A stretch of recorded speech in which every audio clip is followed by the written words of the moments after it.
Bonsoir à tous, j'espère que vous allez bien. Alors, concernant l'histoire du petit que sa mère est venue laisser ici au Cameroun, il y a un gendarme français qui m'a contacté. Un gendarme qui a vu ma précédente vidéo et ça a attiré son attention. Il m'a contacté, c'est un gendarme d'origine, il est d'origine africaine.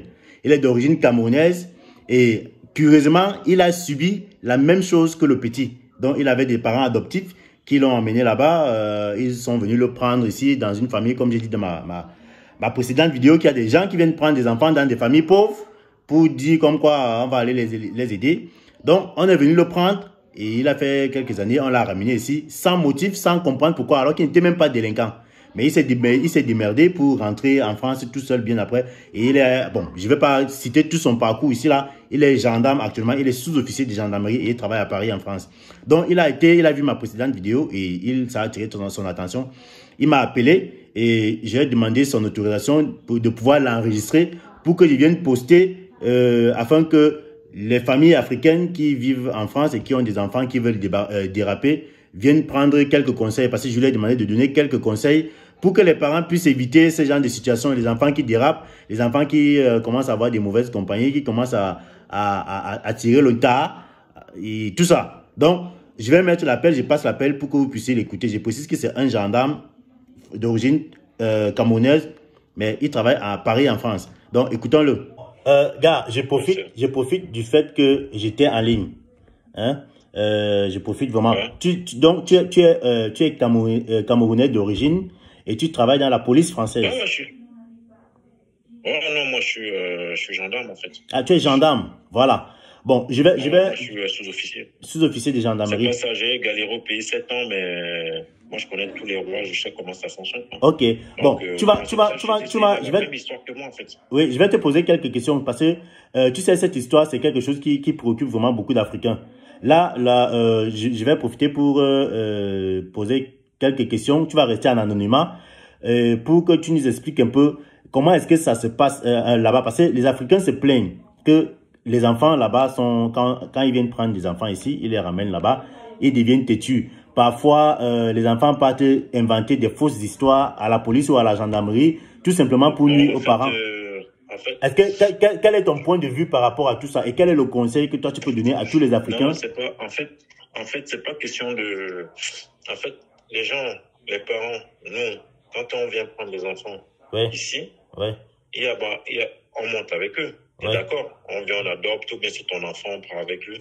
L'enfant, maintenant, comme au pays, il vivait la vie de là-bas. Quand il arrive ici, en fait, quand moi je suis arrivé, il est un peu choqué, il est un peu perdu, quoi. En fait, il est un peu dépaysé parce que quand moi je suis arrivé, le quartier où j'habitais avant, ça n'avait rien à voir avec le quartier quand je suis arrivé où j'habitais, quoi. Tu vois, le quartier où j'habitais, on va dire, vers Liguedua, enfin pas vers Liguedua, tout ça, bah, c'est dans la zone, quoi. Je vais pas donner le détail.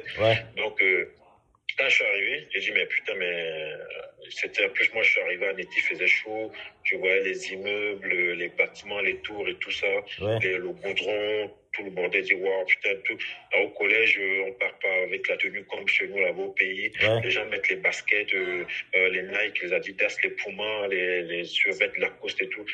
Et moi, je suis arrivé, mes parents, et ils ne m'ont pas habitué. Ceux qui sont ici, là, ne m'ont pas dit, bah, écoute, on va t'habiller pareil comme ça. Parce qu'à un moment donné, j'ai commencé à envier. J'ai dit, mais comment ils ont des belles baskets et tout ça. Et puis, il y a l'éducation aussi. L'éducation. Donc, moi, on m'a habitué. Quand moi, je rentrais, je vais réciter ce que j'avais appris à l'école. Qu'est-ce que vous avez fait à l'école? En français, vous avez fait quoi? Je dis, en français, le chapitre 1, on a fait la grammaire, le participe passé, tout ça. Un peu comme toujours les parents d'ici à l'ancienne, là. Tu vois? Donc, et c'est une heure où je vais déjà être à la maison. Donc, moi, je savais qu'il rentrait à 16h, 17h. Donc, quand moi, je faisais l'école à 15h ou 16h, et c'est que les parents, ils vont être là, ils vont quitter, ils finissent à 16h, ils travaillent à Paris, à Paname. Donc, ils vont prendre le métro, le train, ils sont à la maison 28, 19h. Donc, moi, il faut déjà qu'à partir de 17h que je sois déjà à la maison, ils me trouvent, quoi. Faut pas qu'ils viennent, ils me trouvent pas. Donc, et puis voilà, et tout ça aussi à l'influence aussi des autres amis. Des amis africains, d'autres amis africains qui sont là depuis qu'ils sont nés là-bas, comme Camerounais, Congolais, Ivoiriens, qui sont là traînés dans les tours et tout, en bas des immeubles et tout ça. il te dit, oh, ouais, c'est comment, mais vas-y, viens avec moi, mais qu'est-ce que tu fais là? Vas-y, on perd 10, 13 minutes, tu vois. Parfois, vous sortez, ils t'appellent, ouais, on va au centre commercial, on va traîner comme ça, tout. Et puis, c'est comme ça que tu prends un groupe, tu marches avec eux. C'est comme ça que tu es jeune, ils t'embobinent, ils t'engrainent. Et puis maintenant, tes parents, quand ils vont te parler, moi, heureusement que moi, j'avais la bonne école. Moi, je suis quelqu'un de la bonne école. Moi, j'avais jamais mal parlé à mes parents. Donc, il y a certains enfants maintenant, ils seront plus intimidés par rapport à ça. Ils vont dire, ouais, t'as pas à me parler comme ça. Pourquoi tu me parles comme ça? Je fais ce que je veux. Tu vois un peu les jeunes, tu vois. Et puis, ils prennent la confiance. Et puis, les parents, ils vont se dire, quoi, dis, mais attends, on prend le petit au pays, galère et tout, ils viennent nous parler. Ils viennent nous parler fort ici. En plus, il faut que les parents aient du temps pour pour éduquer les enfants, parce que les parents, parfois, n'ont pas le temps, en fait. C'est-à-dire, en fait, ils vont au boulot, ils rentrent, l'enfant est là, ils ne suivent même pas. Moi, je vois, parce que les enfants, ils demandent pas, ouais, qu'est-ce que tu as fait aujourd'hui, qu'est-ce que tu as fait à l'école, qu'est-ce que... Moi, j'ai 2 enfants maintenant. Donc, moi, je demande ça maintenant, je demande ça à ma fille, qui a 7 ans. Je dis, mais qu'est-ce que vous avez fait à l'école, la natation, la piscine et tout, le bordel et tout. Il y a les parents qui n'ont pas le temps. Ils rentrent, ils sont fatigués. Et puis, à l'école, qu'est-ce qui se passe? L'enfant, il joue, il est à la maison, il dort à 1h, à 2h du mat ou minuit, alors qu'il doit dormir à 20h ou 21h. Donc, quand il dort à 1h du mat, quand il va à l'école, il somnole. Les parents, les maîtresses, première fois ils voient ça, deuxième fois ils voient ça, ils vont poser la question à l'enfant, mais pourquoi tu dors à l'école alors que tu n'as pas dormi à la maison? Ils vont te dire, écoute, maman m'a fait dormir à minuit ou bien à 1h, il encore sur le téléphone, et ça va cliquer sur la tête, la tête des enseignants, quoi. Et tiens, voilà l'enfant. Les parents ne suivent pas. Les parents ne suivent pas, oui. Ça veut dire qu'ils ne suivent pas. L'enfant dit qu'il est resté jusqu'à 1h du mat. Il a dormi à 1h du mat ou à minuit, alors qu'il doit dormir à 20h pour bien se reposer, bien grandir et tout. Il a dormi à 1h. Pourquoi tu as dormi à 1h? Parce que maman était fatiguée, elle dormait, elle m'a dit de ne pas lui déranger parce qu'elle veut se coucher. Ou bien elle n'était pas là, elle est sortie, elle est partie à une fête, je suis resté à la maison. J'étais en train de jouer à la Nintendo, j'étais en train de jouer à la Game Boy, à la Nintendo Switch et tout ça. Et puis les parents, qu'est-ce qu'ils font?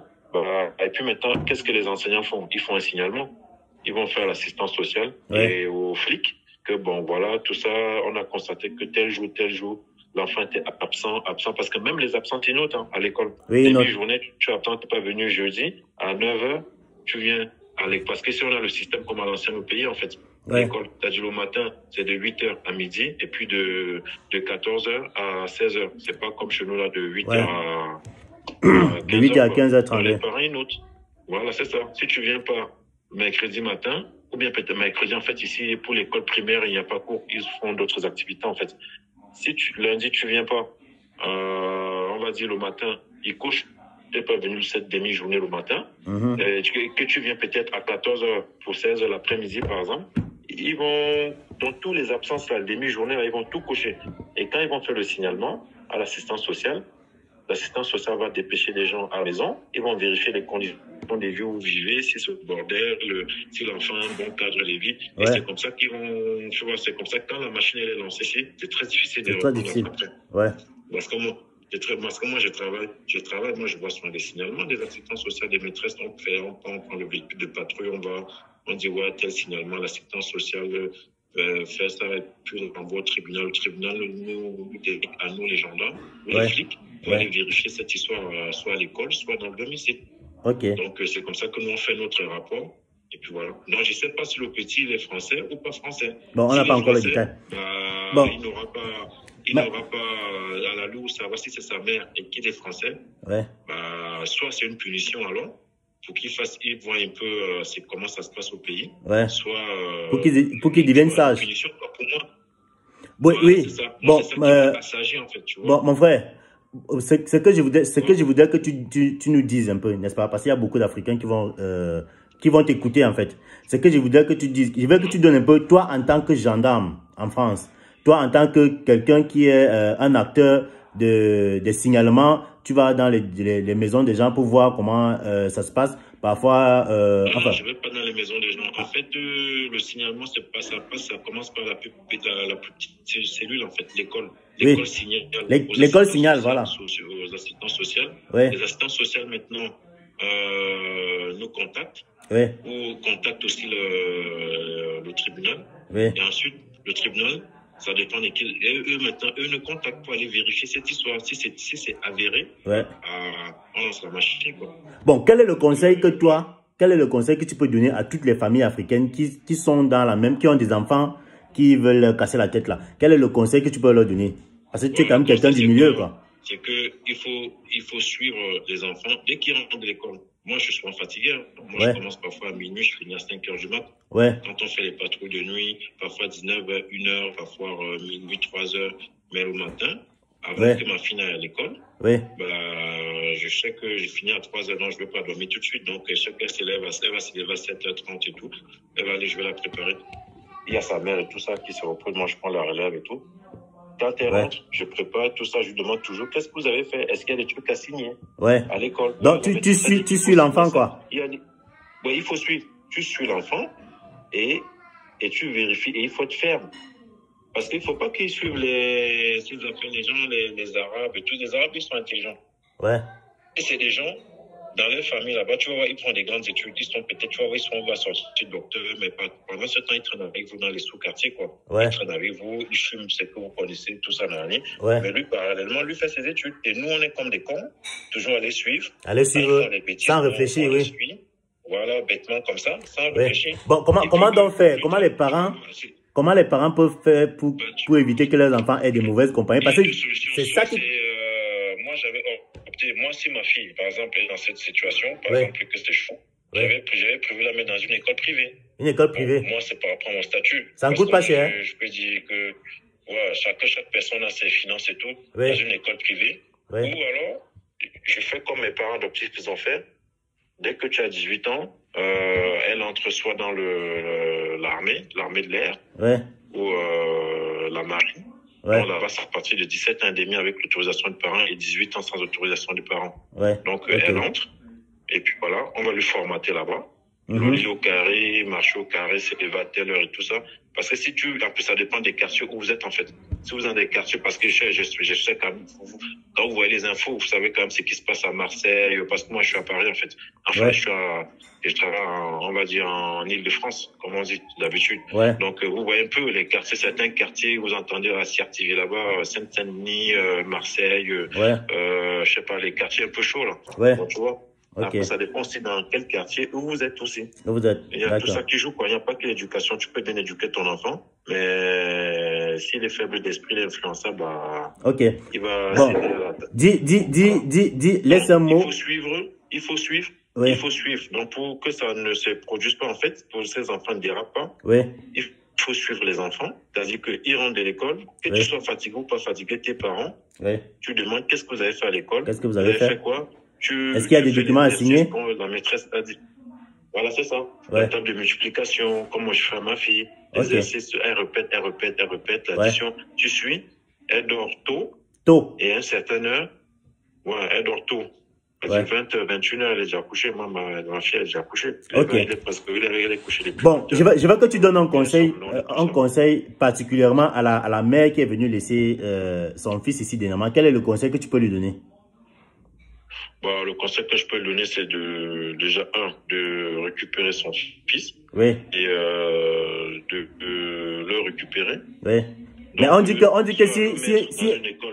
que si on vient le récupérer, il pourra aller se venger, peut-être faire un truc à sa mère. Non, ça ne se passe pas comme ça. Ça, c'est les affaires de... Moi, je suis, comment on dit, je suis mbéré ici. Tu es mbéré, voilà. Donc, tu demandes à la femme de venir chercher son fils. C'est pas comme aux États-Unis, où il prend son fils. Soit le met dans un internat. Soit dans un internat. Pas de où elle habite. Un internat loin, en fait. Donc, il est là-bas de lundi à vendredi. Et le samedi, dimanche, il vient passer le week-end avec sa famille. Et il repart dimanche, soit après-midi, soit dimanche matin, tout ça. Donc, ça. Et il fait ses études. Et dès qu'il a 18 ans, soit il continue, master, tout le bordel, licence et tout, soit il s'engage, soit il rentre dans la gendarmerie. Dans la gendarmerie, tu peux rentrer à partir de 16 ans en tant que gendarme auxiliaire, sans baccalauréat. Et tu fais 3 ans. Tu travailles pendant 3 ans et puis tu peux faire le concours interne sans bac. Et puis voilà, tu es sous-officier, quoi. Ou alors tu rentres avec le bac directement sous-officier, après tu fais ta carrière, en fait. Donc, soit ça, soit un concours de la police, soit l'armée. Là-bas, on ne fait pas de concours, on te recrute. Tu choisis ta spécialité. Oui, tu fais l'armée, tu fais ta formation de 8 mois, on te recrute. Soit tu choisis être mécanicien. Moi, j'ai mon cousin qui est mécanicien dans l'armée. Il est au Gabon actuellement. Donc, là-bas, c'est payé double quand tu es à l'étranger. Soit il veut faire les longs crayons, master, doctorat, soit... Tu vois. Ok. Bon, merci beaucoup mon frère d'avoir appelé. On espère que la dame en question va vous écouter. L'avantage qu'on a avec votre appel, c'est que vous êtes gendarme, vous savez quand même de quoi est-ce qu'il s'agit et les conseils que... Non, moi c'est parce que si elle trouve en fait, un professeur ou une assistante sociale ou un flic ou je sais pas, un gendarme zélé, quelqu'un de zélé quoi, donc quelqu'un qui est motivé à aller à fond dans cette histoire, ça peut, voilà, parce que ça peut créer d'autres problèmes. Il y a des infractions pour ça, abandon des mineurs, je sais pas quoi, il y a beaucoup d'infractions pour, après. Ok. Bon. Je ne veux pas te dire comment fonctionne le système en France, quoi. Non, pas besoin. Il y a d'autres qui sont contents, qui vont dire, bon, c'est bon, encore c'est noir qui rentre chez eux, d'autres vont dire, bon, je vais suivre cette histoire, quoi, tu vois. Ok. Bon, merci vraiment pour ton appel. Pour ceux qui nous suivent, si vous avez aussi besoin de donner votre avis, des conseils, vous pouvez m'appeler. Vous écrivez d'abord sur ma page. Ensuite, on va vous donner le numéro à travers lequel vous pouvez me contacter. Donc, mon frère, je précise qu'on est resté dans l'anonymat. De toute façon, il n'y a pas mon nom. C'est dans l'anonymat. Mon nom, je n'ai pas cité mon nom. Moi, je vais être anonyme, quoi. Donc, moi, je suis dans un corps de métier où on est anonyme et puis je ne peux pas trop avoir des envoyer Merci beaucoup. On souhaite déjà beaucoup de courage à la dame en question et au petit, parce qu'il faut préciser que notre but, ce n'est pas d'encourager la têtutesse des enfants, c'est pas d'encourager ce genre de choses, mais de trouver un juste milieu, comment pouvoir gérer ce genre de situations sans toutefois créer des préjudices, soit chez les parents, soit chez l'enfant. Le petit a la même situation que moi. Voilà. À 12 ans, ses parents l'ont abandonné. Moi, je te dis, j'ai vécu ça. S'il est français, ça va aller plus vite. S'il n'est pas français, ça va être, je sais pas. Ça peut traîner. Ça va se passer. D'accord. Merci beaucoup d'avoir appelé mon frère. OneIsBet. Inscrivez-vous en utilisant le code promo BRIGADE et bénéficiez d'un bonus de 200% lors de votre premier dépôt. Faites ensuite vos paris et gagnez facilement votre argent.